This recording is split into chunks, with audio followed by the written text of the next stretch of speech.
بسم الله الرحمن الرحيم إذا زلزلت الأرض زلزالها وأخرجت الأرض أثقالها وقال الإنسان ما لها يومئذ تحدث أخبارها بأن ربك أوحى لها يومئذ يصدر الناس أشتاتا ليروا أعمالهم فمن يعمل مثقال ذرة خيرا يره ومن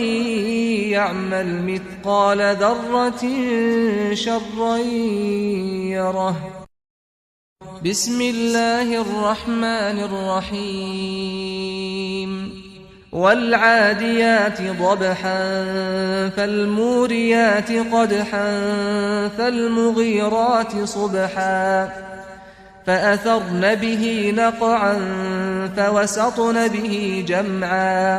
إن الإنسان لربه لكنود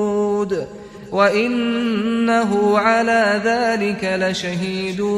وإنه لحب الخير لشديد أفلا يعلم إذا بعثر ما في القبور وحصل ما في الصدور